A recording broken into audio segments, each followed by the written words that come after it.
the flag of the United States of America and to the republic for which it stands, one nation, under God, indivisible, with liberty and justice for all.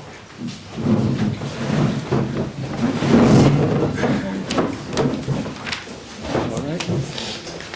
The minutes of the previous meeting of the Board of Managers has been submitted. Is there a motion to accept the minutes as submitted? So moved. Moved and seconded on the question. All those in favor signify by saying aye. Aye. Opposed? The ayes carry. At this point, does any member of the public wish to address the board regarding Board of Managers business on agenda items only? There being none, we'll move on to the juvenile detention report and ask Mary Keller to please provide the same.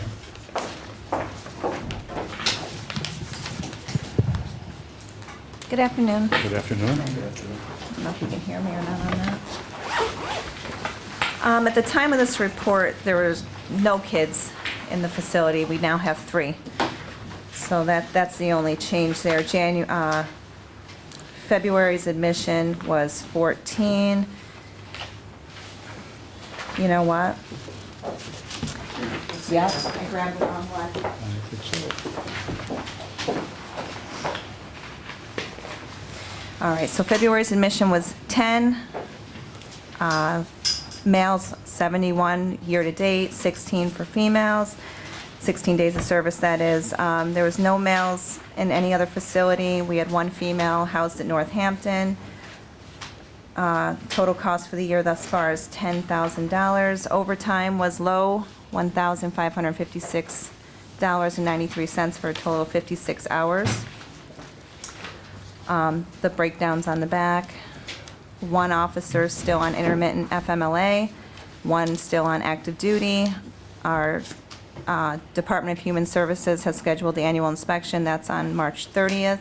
And the committee task force meeting to investigate the pros and cons of the detention center, outsourcing or not, has been scheduled to meet on Wednesday, March 29th at 1 p.m. That concludes my report. It's nice to see that the numbers on admissions are down, especially when compared with last year. That would Yeah. appear to be consistent with the goals of the Juvenile Probation Office to keep as many juveniles in the community utilizing the services that are there and to restrict as few of them as possible. So that's all very encouraging, and certainly the decrease in costs also. Well, yes, statewide, it's been 41.5% down juveniles being detained. That's statewide. Okay, that's very good. All right, anyone have any questions for Mary? There being none, we'll entertain a motion to accept the report as submitted. Is there such a motion? So moved. Second. Moved and seconded on the question. All those in favor signify by saying aye. Aye. Opposed? The ayes carry. Thanks. All right, thank you. All right. And anyone wish to address the Board of Managers regarding any business whatsoever regarding the Juvenile Detention Center? Okay, there being none, any other business by any members of the board? There being none, we'll entertain a motion to adjourn the meeting of the Board of Managers. Second. Moved and seconded on the question. All those in favor signify by saying aye. Aye. Opposed? The ayes carry. That meeting is adjourned, and we will call to order the meeting of the Prison Board of Lackawanna County. And at this point, everyone has received copies of the minutes of the previous meeting. Having missed the same, I appreciate them and the detail, and apologize for my absence. Is there a motion to approve the minutes as submitted? So moved. Second. Moved and seconded on the question. All right, there being no discussion, all those in favor signify by saying aye. Aye. Opposed? The ayes carry. At this point, the opportunity for the public to address the board on agenda items only. Anyone wish to address the board? There being none, we'll move on, and at this point, request the Controller's report. Mr. DeBilio. Yes, Your Honor. All payables have been audited that are before us on the agenda today, approved. And as you know, we're changing how we handle the payables. These payables have already been paid. And if there's any particular item that you'd like to discuss, we can do so after the meeting. Thank you. And that's with regard to the bills Oh, that was and the accounts payable. payable. What about the controller's Oh, you report, went please? down to the reports, I'm sorry. Got it right here. The Controller's Office reviewed the prison inmate and canteen account reconciliations, which were prepared by the Prison Business Office for the month of February 2017 and found no discrepancies between the reconciliations and bank statements. The balance in the inmate account was $336,818.53 as of February 28th of 2017. The balance in the canteen checking account was $385,800.30 as of February 28th of 2017. And in addition, as of February 28th, the canteen account owned 2 certificates of deposit valued at $15,000 and $131,744.83, which totaled $146,744.83. And that concludes my report. Okay, anyone have any questions for the controller? All right, there being no questions, all those in favor of accepting the controller's report as submitted, signify by saying aye. Aye. Opposed? The ayes carry. And just to make certain that we are leaving no loose ends, the controller indicated the new manner in which we are handling the current payables. But we will entertain a motion to approve the payment of all payables as submitted. Is there such a motion? So moved. Second. Moved and seconded on the question. All those in favor signify by saying aye. Aye. Opposed? The ayes carry. All right. And at this point, we'd like the Community Correction Center report. Mr. Jeffers. Good afternoon, Board. Our Community Corrections Program report for February 2017. Item 1, our program totals. Male work release had 43 participants. Female work release had 4 participants. Adult house arrest had 141 participants. And juvenile house arrest had 13 participants. Item 2, our program revenues for the month of February totaled $70,582.34. Item 3, our program's expenses for the month of February totaled $87,914.76. Our program completions is item 5, work release had 11, house arrest had 13. Item 5, our program's violations and returns, work release had 6, house arrest had 8. Item 6, our program warrants, work release has 8, house arrest has 0. And item 7, our budget report, overtime is at 11% for the year, expenses at 14%, and revenue is at 18%. Late yesterday afternoon, I'd just like to add to the report that we received an email from the Office of State Grants approving our grant for women's work release. It's very, very helpful, and Senator Blake's office was the driving force behind this. I don't have any more information on that other than I have to contact them. They note in the email to me that what they do is we pay for it first and they reimburse us. So I'm going to come back to the board next month. This payment is usually due in May for the June start, and it ends in May 31st each year. And I think what I have to do is investigate whether we have to take it from the general fund and reimburse it that way, or if we have to take it from the canteen fund and reimburse it that way. I think it's probably going to be easier coming from the general fund, since there's a lot of checks and balances with our finance department on that. But once I get the information, I will bring it back to the board. That's good. Once again, I think Mr. Blake and his office should be commended for helping us out with this grant. It's going to pay for 2 years of the rent for the women's work release, which is a very large sum of money after a And we'd period of originally time. set that program up with the use of the canteen funds. We did. It was Get a it off the pilot ground. program, and Yes. it has been working fairly well, to be quite honest with you. And the canteen fund, we used it for this year from June of 2016 to May 31st of 2017. In the meantime, we applied for this grant, and we were approved yesterday. Excellent. Excellent. In your report, you indicated program completions, and you had work release at 11. You stated house arrest at 13, but your report says 34. Did I you meant misread? 34. Yeah, Okay. I misspoke. Sorry. All right, no problem. All right. Okay, are there any questions for Mr. Jeffers? Your Honor, at some point during the meeting, I have to ask for an executive session on the personnel matter. We could do it later on after I the believe warden's we have report. several personnel matters that Okay. have to be addressed, so we will entertain yours at that point as well. Thank you. All right, thank you. Is there a motion to accept the report of Mr. Jeffers? So moved. Moved and seconded on the question. All right. All those in favor signify by saying aye. Aye. Opposed? The ayes carry it. Thank you, Mr. Jeffers. Okay. And at this point, the warden's report. Warden Betty. Good afternoon, Board. Afternoon. The average daily population for the month of February was 859 inmates. And please see the attached charts regarding the overtime report, the out-of-county board report, and the community service program participation report. Staffing update.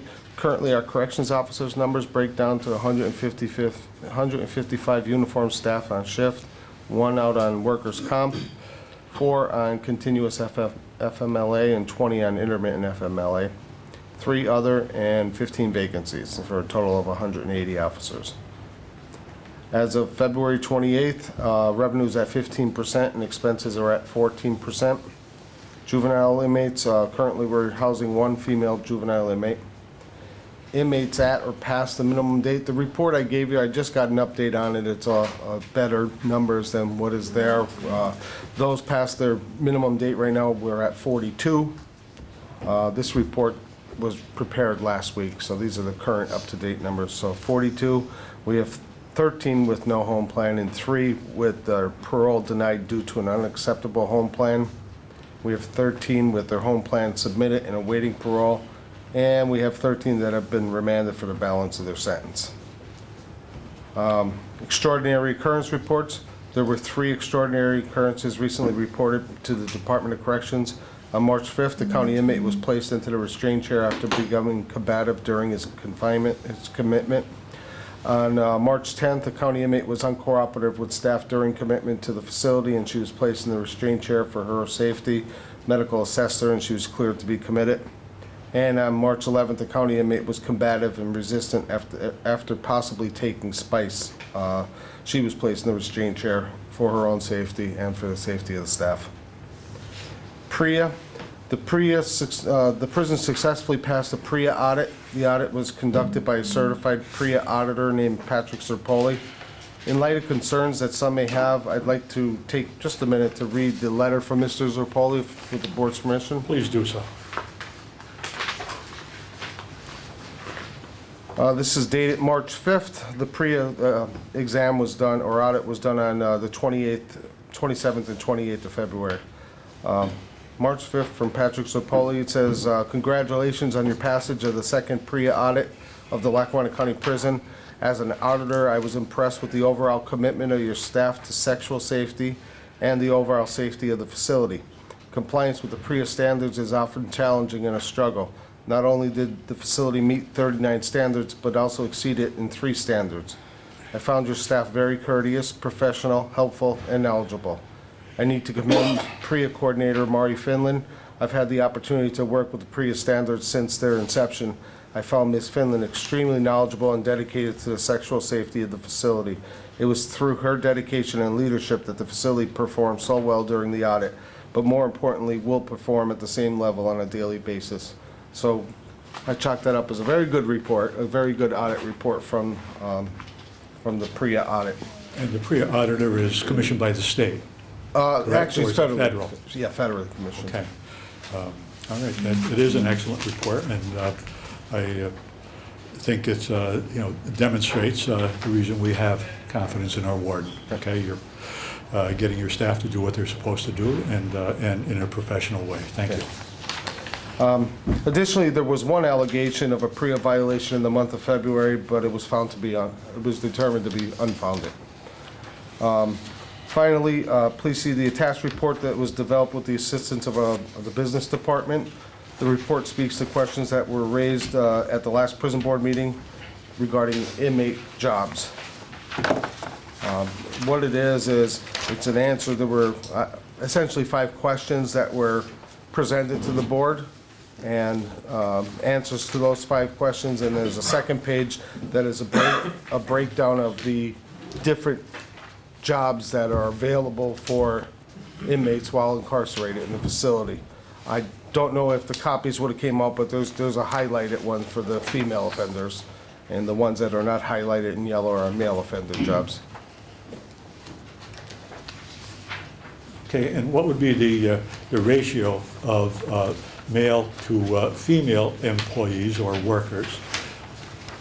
It's approximately, I know a meeting or two ago, it's approximately 12% to 15% are female positions, which falls right in line with our Let's say, how does that correlate to population. the ratio of male to female inmates overall?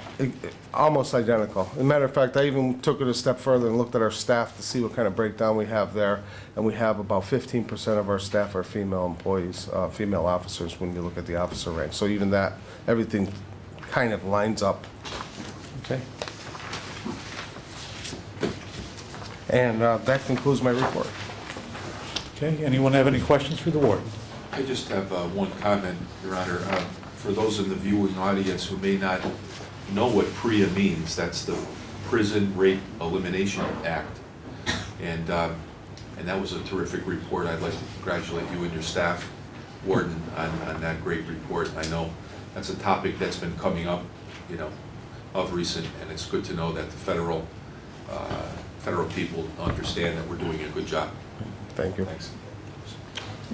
And Warden, I'd like to also comment, within recent weeks, there was a story that was headlined in the Scranton Times regarding why are there so many people in jail in Scranton, PA? And that was a spin-off from a national article that's raised the same question. And while it appeared to indict Lackawanna County and the Scranton area for what was going on, it really just showed that it was parallel to very many other similarly sized counties and cities with regard to population. But nevertheless, I know there were many questions that were addressed to you by the Scranton Times reporter.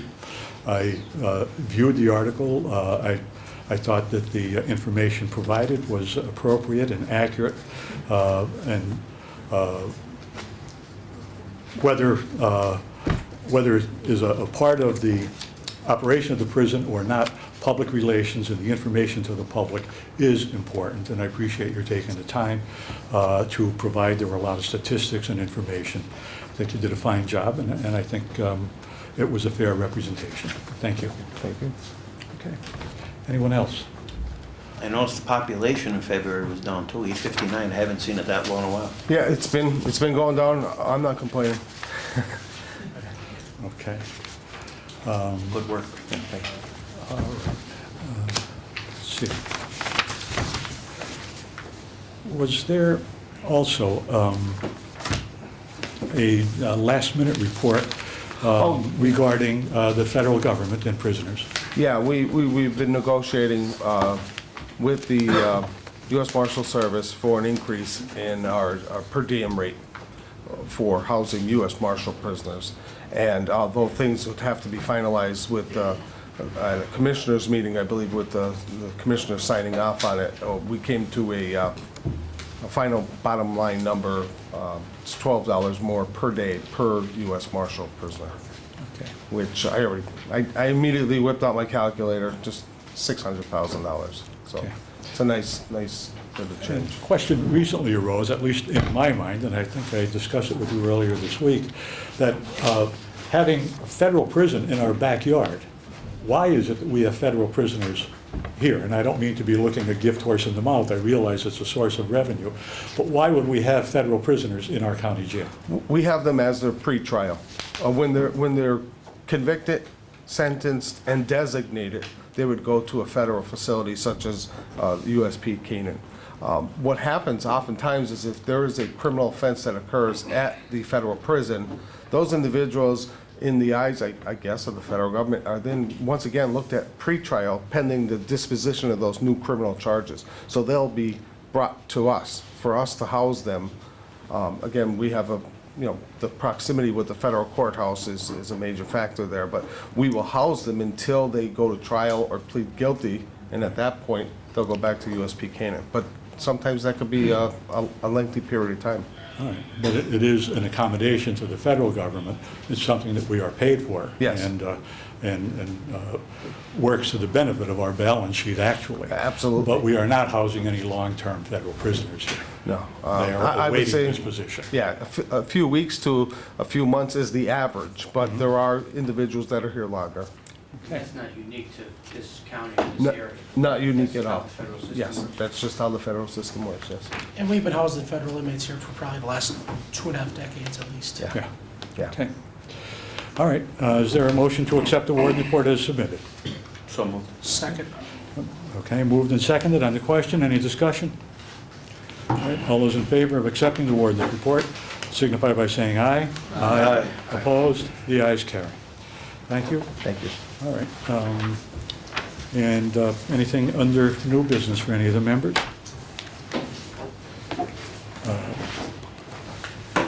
And at this point, the opportunity for the public to address the board. Is there anyone who wishes to address the board? No, I think Excuse me, Judge, we have one other item that Tom Durkin would like to address. Oh, okay, got buried on the bottom of my sheet. I'm sorry, okay? Mr. Durkin. Thank you, Judge. Pardon me. I'm here today because, as you're all aware, Mary Keller was appointed the Deputy Director of the Juvenile Detention Center some time ago. Since Mary's been there, she's been digging into all areas of operation of the detention center and trying to do things better. One of the things that came to Mary's attention and she brought to actually the county's Deputy Director for Purchasing, Kevin Mitchell, and myself, was that she's a little concerned that the medical care being provided to the detainees at the House of Detention could probably be better than it is. Since we have an existing agreement with Correctional Care, Inc., Dr. Ed Zaloga, who's the president of that company, we reached out to Dr. Zaloga, pardon me, to ask Dr. Zaloga if maybe he had any ideas or even potentially if he thought he might get correctional care involved to provide a better level of care for the detainees at the Juvenile Detention Center. Mary Keller, myself, Kevin Mitchell, Dr. Zaloga, and his chief administrator, a woman named Alexis Moritz-Cat, met before the end of the year. At the time, Dr. Zaloga with Ms. Keller came out to the detention center and toured the facility, and I guess they discussed, I wasn't there, but they discussed, the potential for doing our medical stuff at the detention center better. Subsequently, Dr. Zaloga sent to the county a proposal to extend his contract, Correctional Care's contract, with the county prison, which will expire in December of 2017, December 14, 2017. The current 5-year contract with Correctional Care will expire. He proposed that we extend the contract for 5 years, and he would then add the Juvenile Detention Center to his services, and he also proposed an increase in his fee. What I'm here for today is just to ask the permission of the prison board to allow a panel of people, which would include Mary Keller, Warden Betty, myself, the Deputy Director for Purchasing, potentially the County Chief of Staff, Andy Wallace, to sit down and negotiate a potential new agreement with Correctional Care. And as much as we have about 8 months before the contract expires, we thought it was prudent to do this now. We are, at least from the county's fiscal point of view, very, very well satisfied with the work that Dr. Zaloga and Correctional Care have performed at the prison here since December of 2005, I believe, or maybe 4. December of 4 is when his first contract started, and he's been providing services, medical services to the prison ever since. After the term of his first agreement, which was a 3-year agreement, expired, I went back and did a little bit of research, and I calculated that over the term of that first agreement, Doc Zaloga had actually saved the county more than $2 million in that 3-year period, while frankly providing better medical care. I mean, there were, as I'm sure you well remember, Judge, there were some pretty serious flaws in the medical care provided at the prison. My opinion anyway, and again, I'm not that involved with medical care at the prison, is that he's done a very, very good job. He's provided comprehensive medical care at the prison, and he has saved the county a lot of money. So what I'm here today is just to ask the permission of the board to convene a committee to sit down with correctional care and discuss the potential for renewing correctional care's contract. Of course, we wouldn't renew any contract. Anything that came out of the committee would certainly come before the prison board before we were to move on it. The other thing that we need to bring into to play here is if we're going to deal with replacing the existing medical providers at the detention center, we've convened, we being Ms. Keller, has convened a committee to review the juvenile detention center and the potential for how the juvenile detention center is going to move forward in Lackawanna County in future years. The existing lease with the existing center expires in 2019. So we need to decide at some point in time in the next year or two what steps we may take, whether we're going to try to renew the existing lease there, find a new place to lease, build a new facility, potentially maybe house our detainees elsewhere. Many of those things are going to be discussed. The first meeting of this committee is March 29th, excuse me.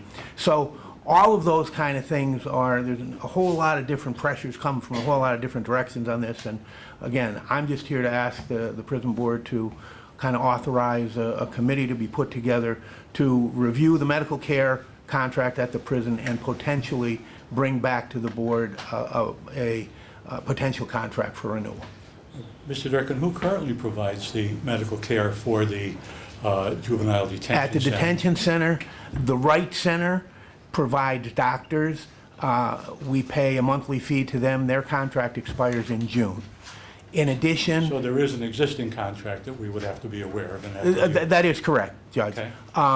In addition, nursing services are provided by a company called Beata. Thank you. And the Beata contract expired some time ago. We are on a month-to-month basis with Beata, and they continue to provide services. But that's the way it is now. And as I said, Mary kind of thought that we could probably do a better job, get more comprehensive care. Judge, I have just one other thing. I mean, the other option we have when we discuss this, we could release a full RFP and start all over again and see what's out there in terms of medical care. But for the most part, we've been satisfied with the level of medical care and the cost. But at the direction of the prison board, if they decide they would rather us go and start all over again and do a full RFP, we're willing to do that, but we're not recommending it. So we wanted to bring it to you today to get you direction on what way you want us to go.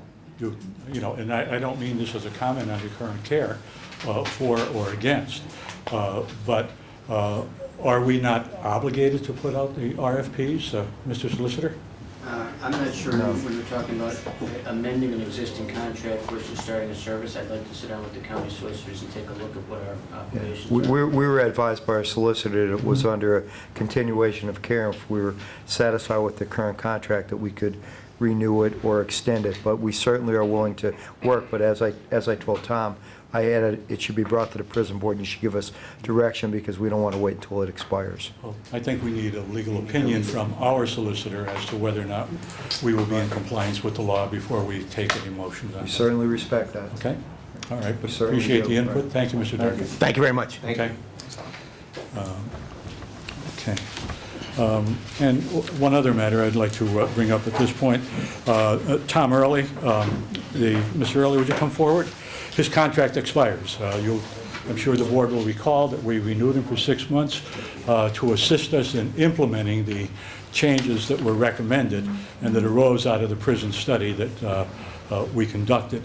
And I believe your contract is up pretty much today, is it not? Yes. Okay.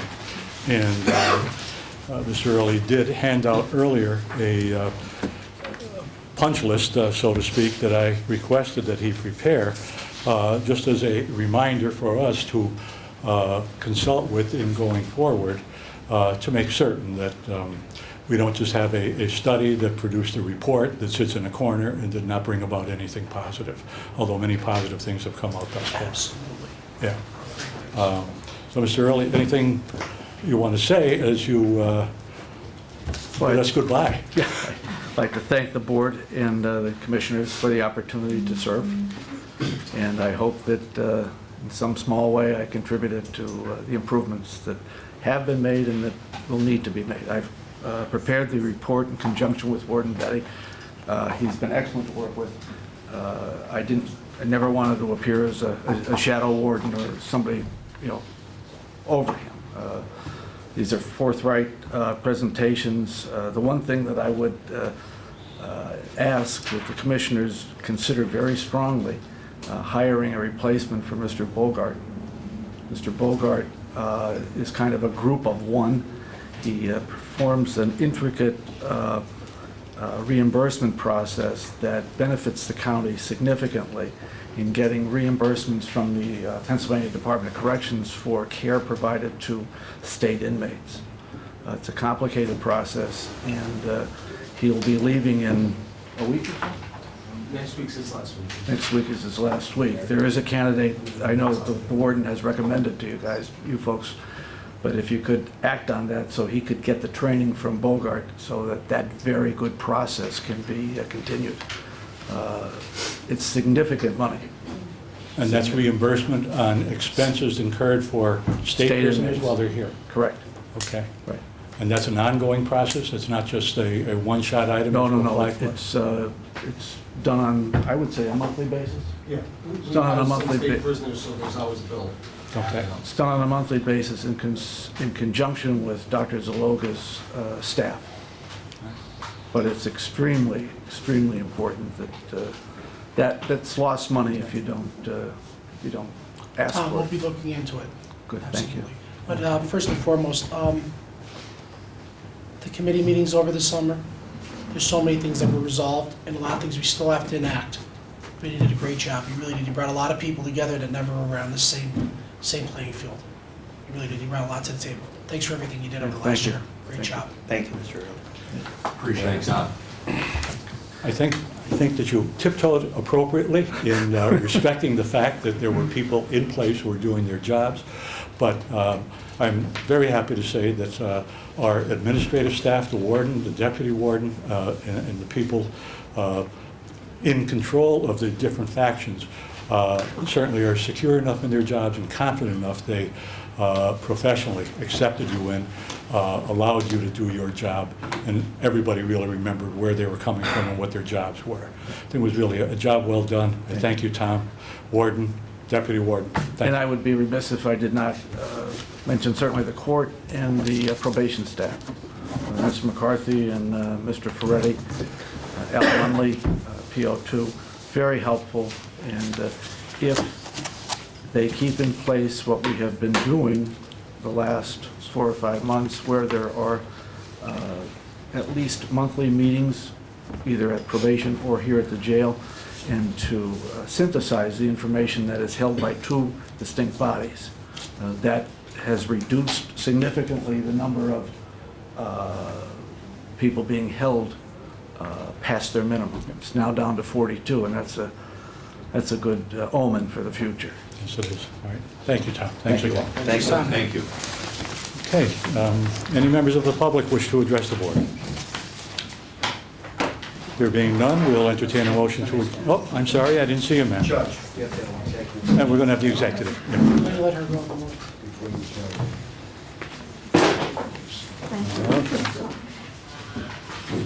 I just wanted to show you some of the great books that are coming into this used book program.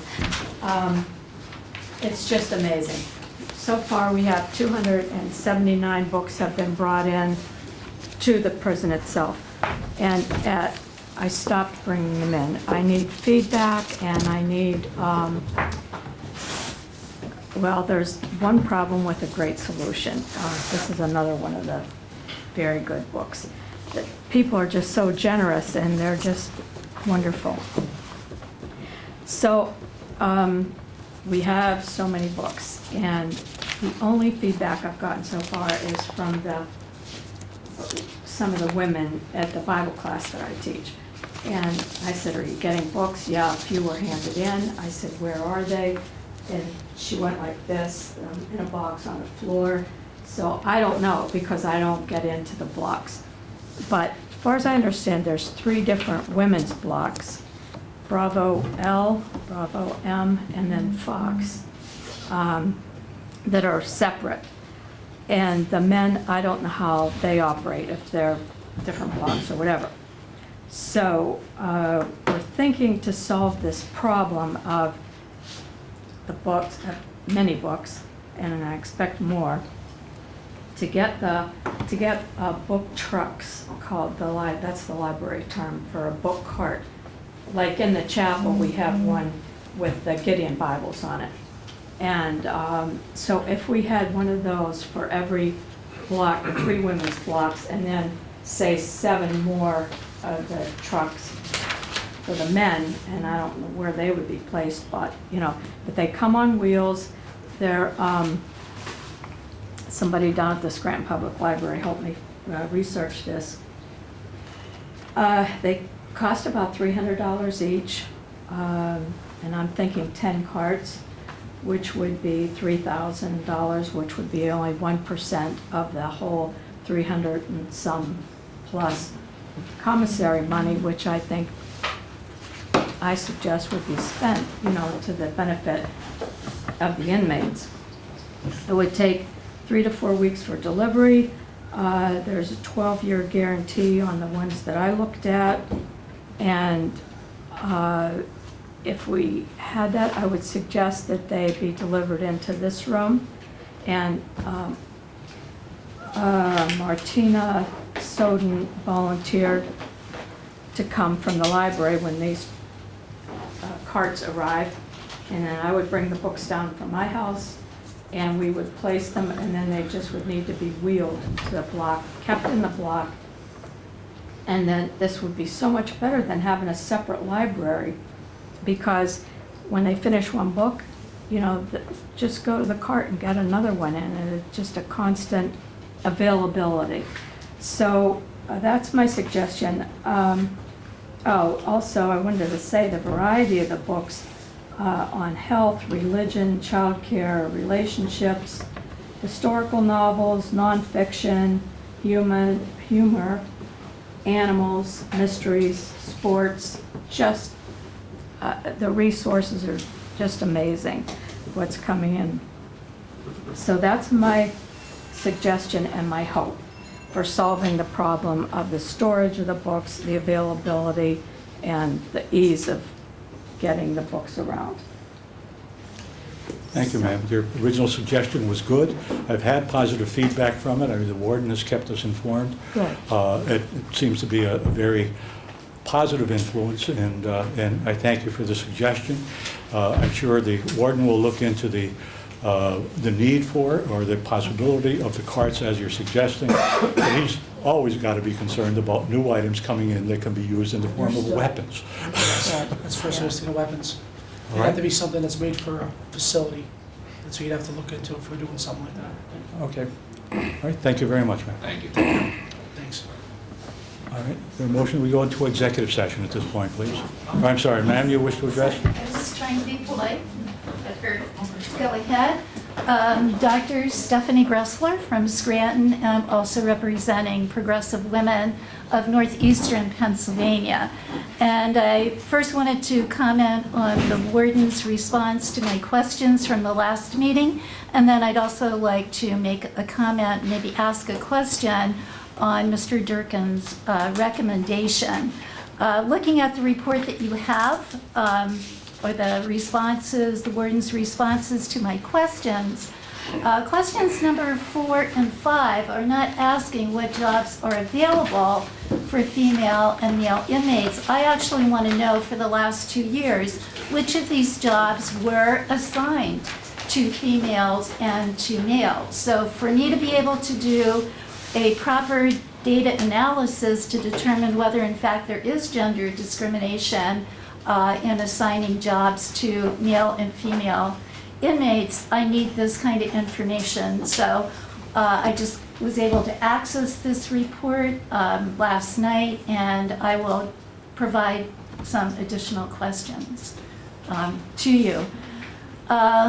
Also, related to that report, looking at the jobs that are available to males and females, apart from the category of tier walkers, the biggest category is community service worker. And all of it looks like all of those jobs are only available to males.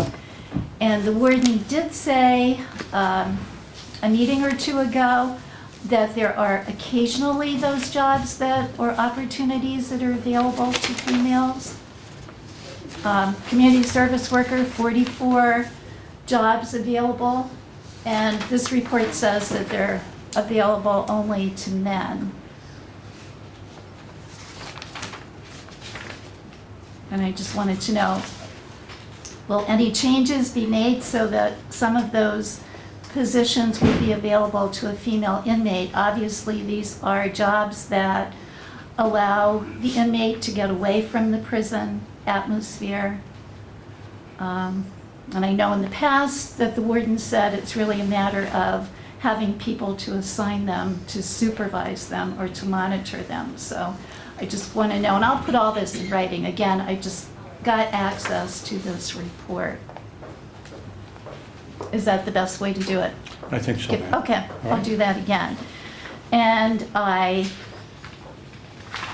was not prepared for Mr. Durkin's recommendation, but since he made that recommendation, I just have a couple of comments and a couple of questions.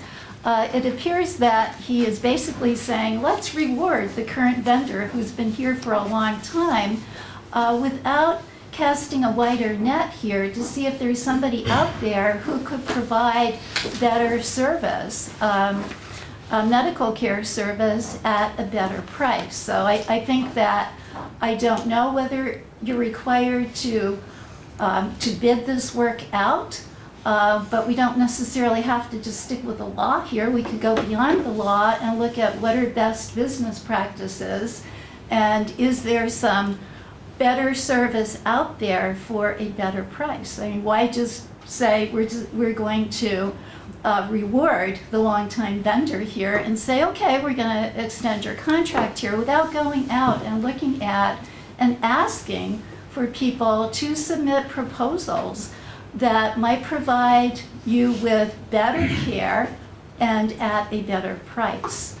So that is my comment on Mr. Durkin. And again, I didn't know he was going to make that recommendation, so I'm not really prepared to make a lot of comments. But that's my question. Why not go out and see what's out there?